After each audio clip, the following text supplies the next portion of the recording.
The moment we've all been waiting for. The Battle of France, 1814. The empire has crumbled. Now we have one last chance. The Battle of France. If you're new here, appreciate you being here. This is a history reaction channel, and this is what we do. Leave a comment, leave a like, and hit that subscribe button. But before we do anything else, we're going to jump into this reaction video. Lego. Peace. Peace. It's easy enough to say the word. Am I to give up all that I possess in Germany? In October 1813, Napoleon had suffered his heaviest ever defeat at Leipzig. The battle. And then remember, it's the heaviest. It's the heaviest loss of life in a battlefield to World War I. Battle of the Nations. Surviving French forces, exhausted, sick and demoralized, retreated to the River Rhine and prepared to defend France from invasion. But in November, the armies of the Sixth Coalition paused their advance, and Austrian Foreign Minister Metternich offered peace terms. The Frankfurt proposals would allow Napoleon to keep his throne if France returned to her so-called natural frontiers. It was the best offer Napoleon was likely to get, now that his back was to the wall, and all Europe's great powers were united against him. No way he would ever take that. His pride is too heavy. Even so, he did not accept the terms. He merely agreed to reopen negotiations. To the Allies, and many in France itself, it proved that Napoleon would not listen to reason. The war went on, and by January 1814, Napoleon's situation looked even worse. Many of his besieged garrisons in the east were starved into surrender. Marshal Davout, with 34,000 men in Hamburg, was now besieged. Denmark, one of France's last allies, was invaded by Bernadotte's Swedish army and made to join the coalition. I was wondering when Denmark was going to have anything in this battle. They've just been on the sidelines. French troops evacuated the Netherlands, which reasserted its independence after nearly 20 years of French control. In Italy, Eugene's army faced a new enemy, Joachim Murat. Isn't that ironic? The Arats, Bernadottes, they gotta feed themselves sometimes. And Murat made a deal with the Allies, kept his throne in Naples, and now is on a different side. King of Naples, now marching north with 30,000 men to honor his new alliance with the Sixth Coalition. Isn't that crazy? In Paris, Napoleon responded to the crisis with a series of extreme measures. Property taxes doubled, state salaries and pensions suspended, 300,000 new conscripts called up, from a country already exhausted by 20 years of war. He ordered the release of Pope Pius, under French house arrest for the last 5 years, to try to shore up his support in Italy.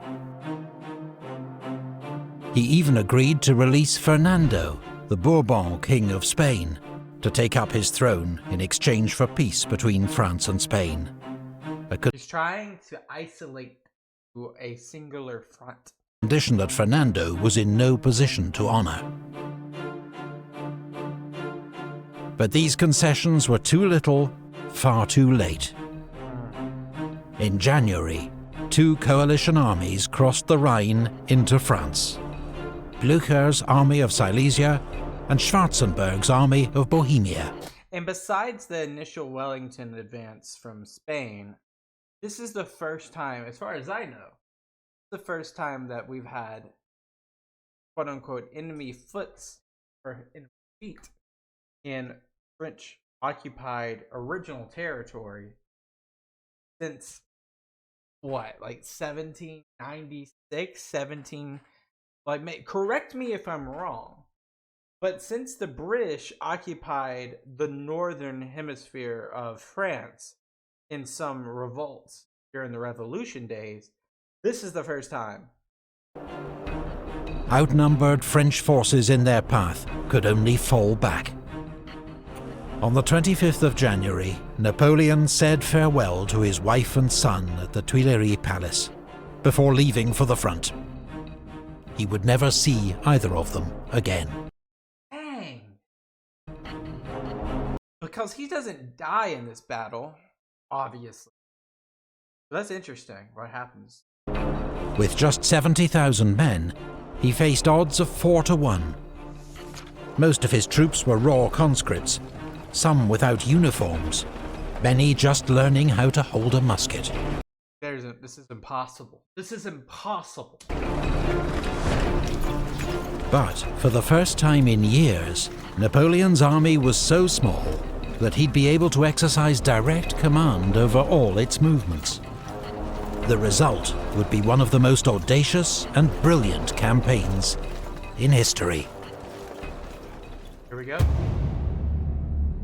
If the enemy are foolish enough to cross the Rhine, I will march to meet them. Then you will see the meaning of the world.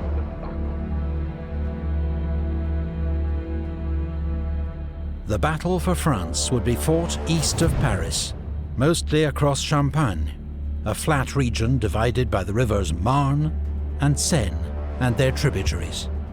In late January, fields were dusted with snow and roads quickly turned to mud. Napoleon learned that the coalition armies were widely scattered, with part of Blücher's army near Napoleon's old college at Brienne. The emperor advanced rapidly. I mean, look, and the one thing about Napoleon, he has like blitzkrieg type speed, and this is his homeland. Technically, Corsica is his homeland, but this is his homeland, to where he's able to outmaneuver a little bit better than, say, Germany or Russia. Hoping to trap and destroy part of Blücher's army. But after a hard day's fighting that cost both sides 3,000 casualties, Blücher was able to retreat towards Schwarzenberg's army. That evening, Napoleon was nearly skewered by a charging Cossack, saved only by General Gourgaud's good shooting. As Napoleon tried to work out the enemy's movements, Blücher, heavily reinforced by Schwarzenberg, made a surprise attack at La Rothière.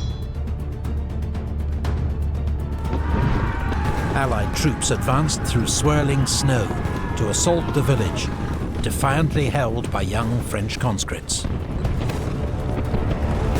One was so inexperienced that Marshal Marmont had to personally show him how to load his musket during the battle. Dang. And I'm sure that's not the only time. Like, there's probably tons and tons of seniors having to do that. By late afternoon, Wreder's Bavarian Corps was falling on Napoleon's flank. Heavily outnumbered, Napoleon had no option but to retreat, having lost 5,000 casualties and 73 guns abandoned in the thick mud. The Allies' frontal attacks meant their losses were greater, but by combining their armies, they defeated Napoleon on French soil for the first time. Believing Napoleon would now retreat towards Paris, the Allies decided to advance along two routes to ease pressure on the roads. Blücher would take a northern route along the Marne. Schwarzenberg would follow the Seine.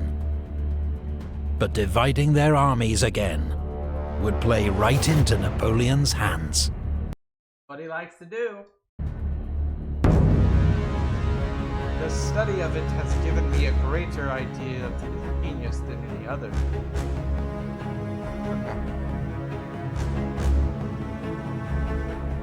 After 2 days to reorganize, Napoleon continued his retreat to Nogent, where he learned that the Allies had split their armies.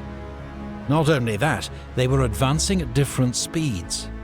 The aggressive Blücher racing ahead, You gotta go for the aggressive one first. while the more cautious Schwarzenberg lagged behind. Leaving Oudinot and Victor to guard the Seine bridges and delay Schwarzenberg, Napoleon raced north through mud and rain with 30,000 men. The army of Silesia was strung out on the march, oblivious to the danger it was in. First, Napoleon fell on General Osufiev's Russian 9th Corps at Champaubert, destroying it, taking its commander and 2,000 men prisoner. The next morning he marched on General Osten-Sacken's force near Montmirail. This was a much larger force, with 2 infantry and 1 cavalry corps, and was expecting support from York's Prussian 1st Corps. But the Prussians were late, and Sacken's troops could not withstand the French onslaught. At this desperate hour, the Emperor's elite Old Guard were no longer held back, but were often thrown into the thick of the fighting. By the end of the day, Napoleon had inflicted another 3,500 casualties, twice his own losses, and the Allies were in rapid retreat. Napoleon had ordered Marshal MacDonald to cut off the enemy's escape by seizing the Marne Bridge at Château Thierry. But York's Prussians got there first. The next day, Napoleon could only batter their rear guard as the enemy fled across the Marne, destroying the bridge behind them. Sending Marshal Mortier to rebuild the bridge and continue the pursuit, Napoleon doubled back to rejoin Marmont, who had been left to keep watch on Blücher. Napoleon attacked at Vauchamp, using General Grouchy's cavalry to outflank Blücher's army. I mean, look how quick, like, we got a battle on the 10th of February, the 11th of February, the 12th of February, the 14th of February. Like, these are back to back to back. The stamina of these individuals, they are tested. Which was soon in headlong retreat. A merciless French pursuit inflicted 6,000 Prussian and Russian casualties. Napoleon lost just 600 men. Like, that is insane to me. These are Italian, Northern Italy campaign, or even Egyptian campaign level casualty counts in terms of the disparity between his own and theirs. Napoleon had taken on an enemy army almost twice his size, and beaten it 4 times in just 6 days. Blücher had lost an like, what does that do to the morale of the rest of the coalition? It estimated 15,000 casualties in battle, and another 15,000 in smaller engagements, as stragglers or deserters. For now, the army of Silesia had been scattered and neutralized. But in the south, Marshals Victor and Oudinot had not been able to prevent Schwarzenberg's army of Bohemia from crossing the Seine in 3 places. Austrian troops were now just 40 miles from Paris. Here comes Napoleon. Leaving Mortier and Marmont to keep watch on Blücher, Napoleon raced south. Schwarzenberg, alarmed by news of Blücher's defeat and of Napoleon's approach, immediately ordered a retreat. That's what we're talking about. The morale is crushed. Like, they don't have that confidence they had during Leipzig. It was too late for Wittgenstein's advance guard, routed at Montmirail with 2,000 casualties. Napoleon sent Victor's 2nd Corps to seize the bridge at Montereau, but was so infuriated by its slow progress that he sacked Victor and gave his corps to General Gérard. Like, there's no, I can imagine, it's very short-tempered at this point. The next day, at the Battle of Montereau, the French drove the Allied Württemberg Corps back across the river, with 30% losses. According to some accounts, the Emperor cited the French cannon himself. I mean, that's what he liked to do. He did that since Toulon. He had at Lodi 18 years before. Napoleon had the Allies on the run. But how long could it last?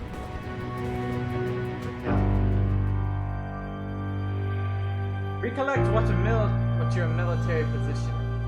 If we act with military and political prudence, how can France resist demanded by 6,000 warriors. Let her in.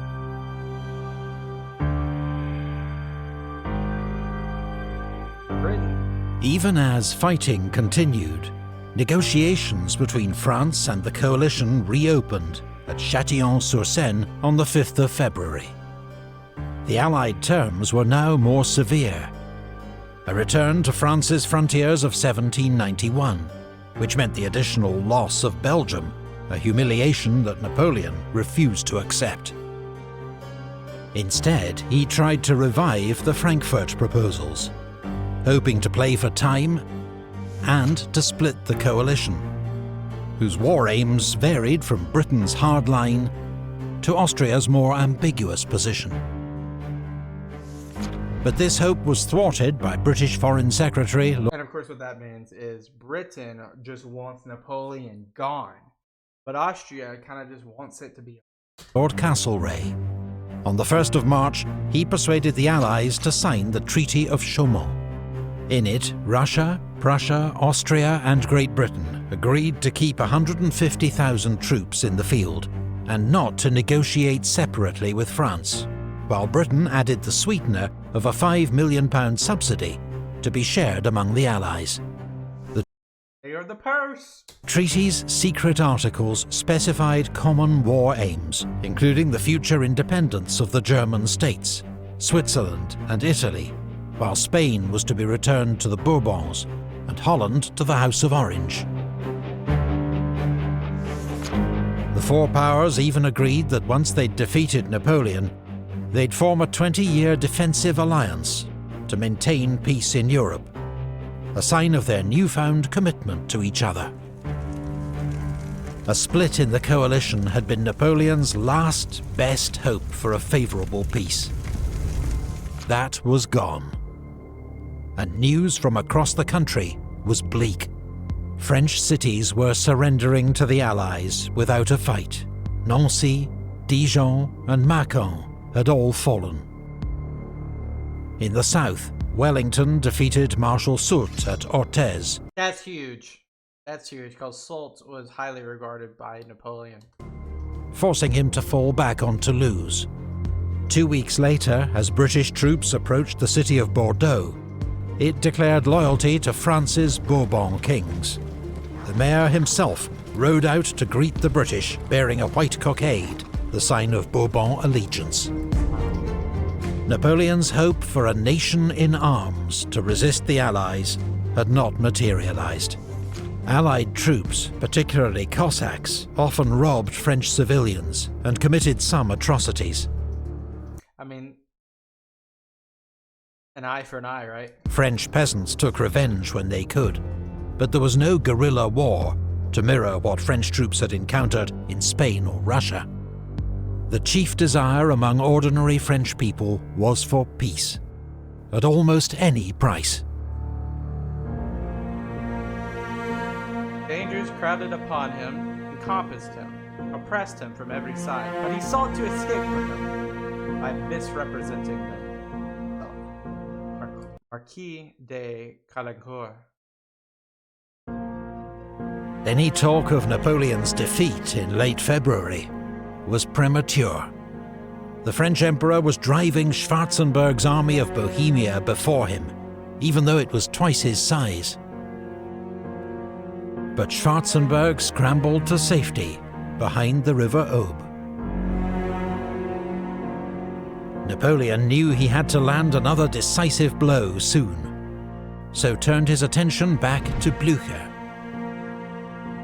After an aborted attempt to join forces with Schwarzenberg, Blücher had decided to resume his advance on Paris, gathering reinforcements en route, and with only Marmont and Mortier's weak corps to oppose him.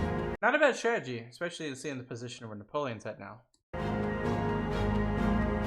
Leaving Marshal MacDonald in command in the south, Napoleon set off to intercept Blücher, covering 60 miles in 3 days, along terrible roads choked with mud. Stamina, man. That's it. At Napoleon's approach, Blücher retreated across the Marne, burning the bridges behind him. It's literally just his presence. Crazy. 24 hours later, they'd been rebuilt by French engineers, and Napoleon was poised to crush Blücher against the Aisne River, because the major crossing point at Soissons was held by a Franco-Polish garrison. But after just a day's fighting, the garrison commander at Soissons tamely surrendered, allowing Blücher to escape. That was easy. Napoleon continued his pursuit across the Aisne, still hoping to cut off the army of Silesia. Look how far he's traveled to just for Blücher. But at Craon, he encountered Russian troops in a strong defensive position. The Russians fought stubbornly.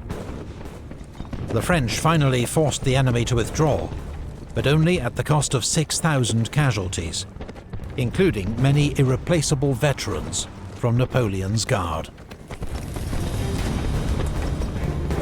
Napoleon pushed on to Laon. But by now, Blücher had concentrated his forces, 98,000 troops in all, and outnumbered Napoleon 2 to 1.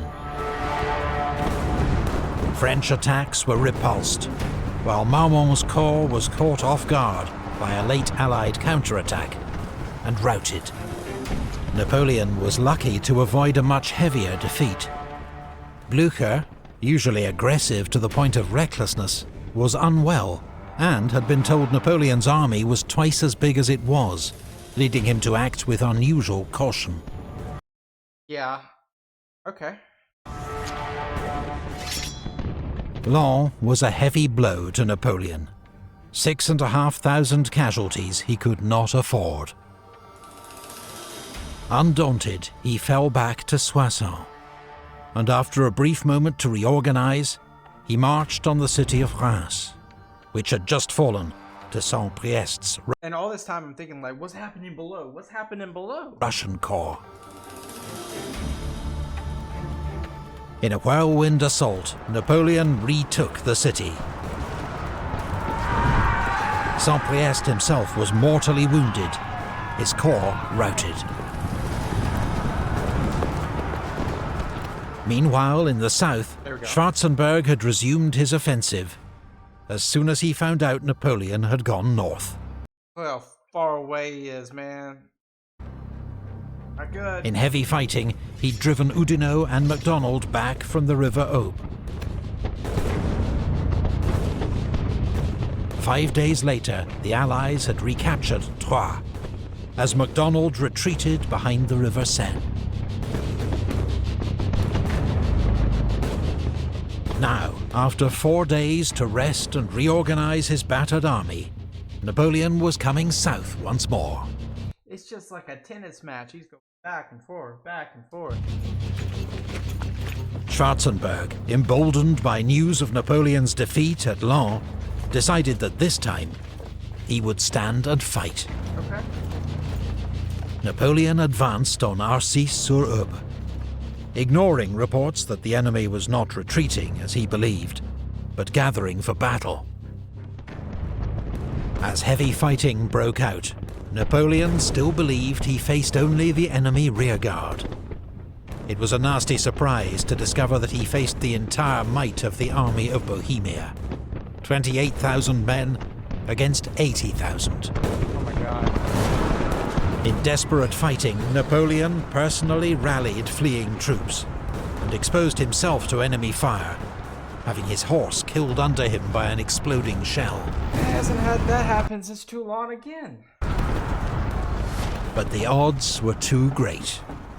At the end of the second day, Napoleon was forced to order the retreat. Yeah. Where are you retreating? Paris? I felt a glorious death disputing foot by foot the soil of the country. The walls stood around me. My clothes were pierced. Unreached. Oh, he's feeling a little immortal now. Napoleon believed his army was now too weak to take on the Allies directly, so he decided to change strategy. He would march into the rear of the Allied armies join up with some of his isolated garrisons and cut the enemy's lines of communication, forcing them to abandon their advance on Paris. Similar to how the Russians did him. But the Allies, until now always one step behind Napoleon, had just received crucial information. Talleyrand, the most brilliant French diplomat of the age, and the most slippery. He'd served France's monarchy, the Revolution, then Napoleon, until in 1807 he fell out irrevocably with the Emperor over foreign policy. He now believed that Napoleon was dragging France into ruin, and worked behind the scenes to ensure his downfall. From Paris, he wrote to the Russian Emperor Alexander at Allied headquarters, informing him that in the capital, support for Napoleon was crumbling, and the city's defences had been completely neglected.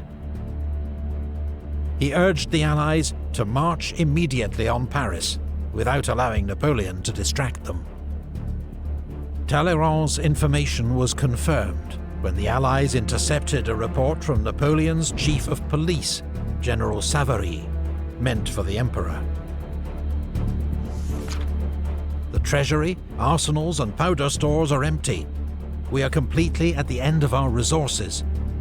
The population is discouraged and discontented, wishing peace at any price. Not good. As Napoleon advanced on Saint-Dizier, the Allies sent General Wintzingerode and 10,000 cavalry to harass his army and to screen their own movements.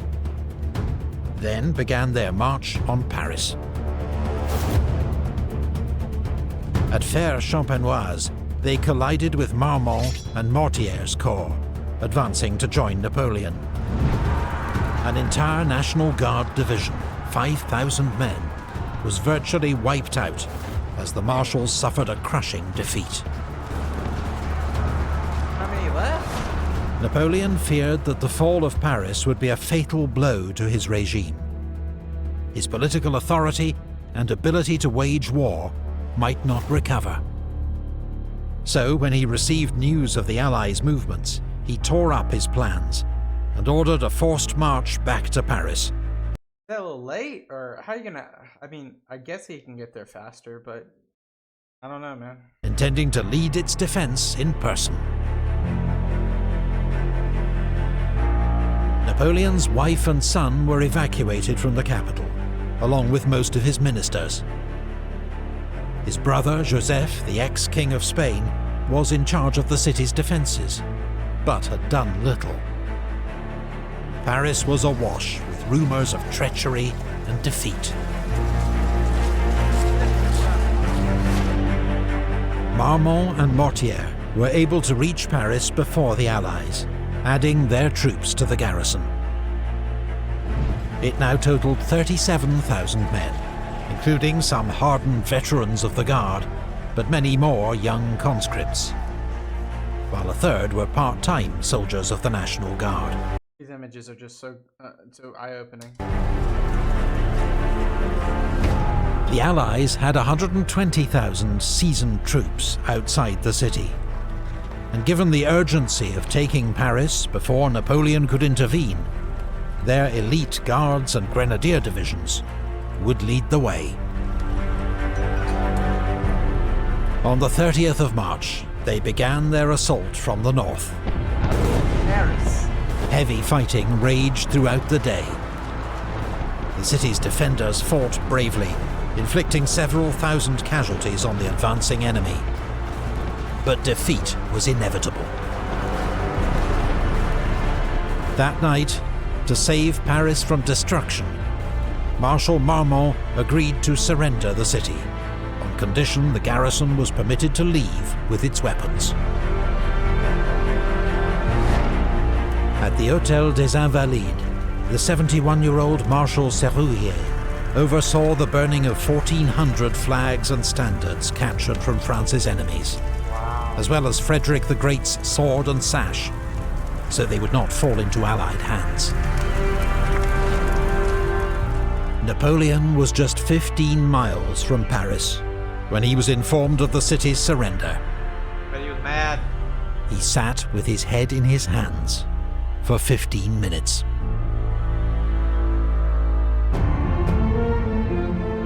We do not intend to expose Paris to the fate of Moscow.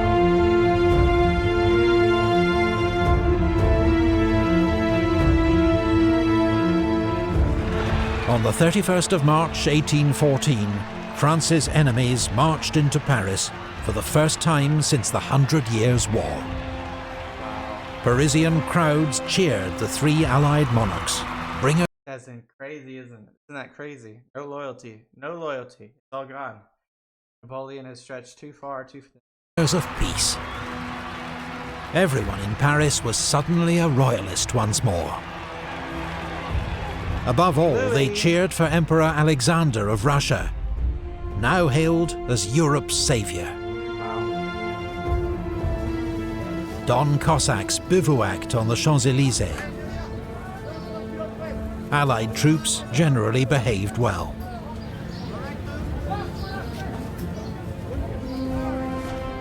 "35 miles away, Napoleon was at Fontainebleau with 36,000 men, all of them hungry and exhausted after their 100-mile forced march. Nevertheless, Napoleon began planning an immediate advance on Paris. Not over. But for the first time, he faced unanimous opposition from his ministers and marshals, including Ney, MacDonald, Oudinot, and Berthier. It's over. They reminded him of his oath to act for the good of France. He accused them of disloyalty, acting only to save themselves. They told him the war was lost, and he must abdicate in favour of his son if possible. On the 4th of April, Marshal Marmont surrendered his entire corps to the coalition, which was marched over to the enemy lines against the wishes of many of its officers and men. This was a devastating blow to Napoleon, and encouraged the Allies to reject his offer of a conditional abdication in favour of his son. 2 days later, he abdicated without conditions. Wow.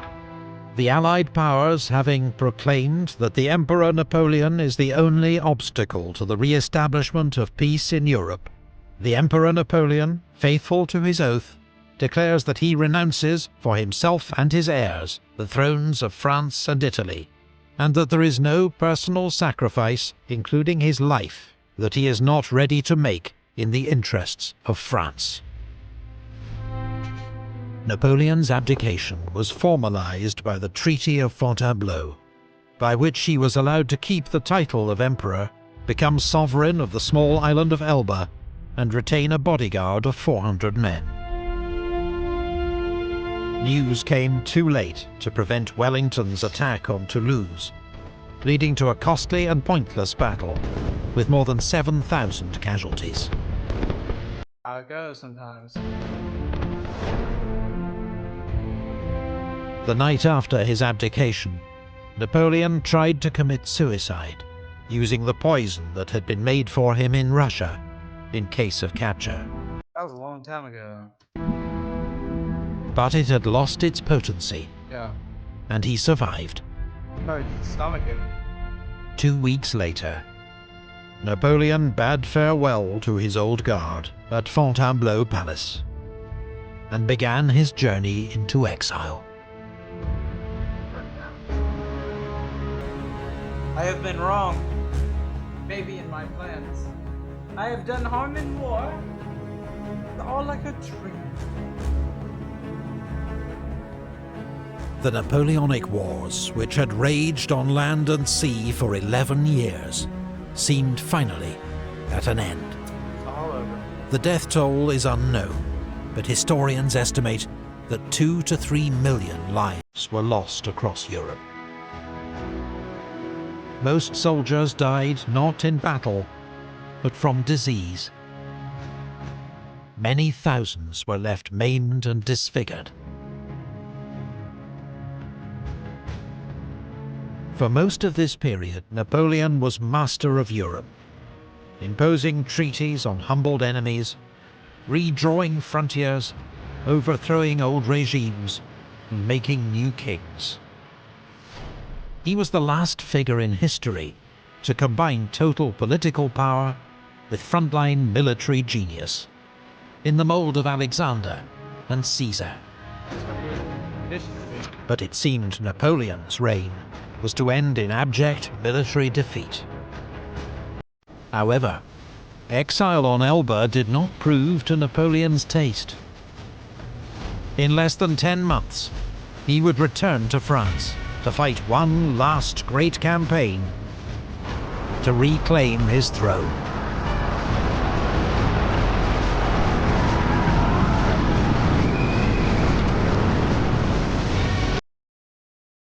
Wow. Unbelievable, guys. We've been through it all, from the beginnings of Toulon, the Battle of Paris. We still got one more thing to do. Waterloo. I'll see you there. Before we get there, let me have my thoughts real quick. I don't think that it would have been even possible for the State of the Union for France to survive. It was bad since Spain. It was bad since Russia. Russia really proved to be the downfall. The continental system, his hate for Britain, that really was the nail in the coffin. Could there have been? I think the ambition was high. The hate for Britain was just too much. And the unconditional terms that, not the unconditional, but the absurd terms that he had for all the different countries of Europe to not trade with Britain proved to be his demise. You can't win against everybody. You just can't. And as I say that, we have one more video to. So once again, leave a comment, hit that like button, and subscribe if you haven't already. Peace out. I'll see you guys next time. Bye-bye.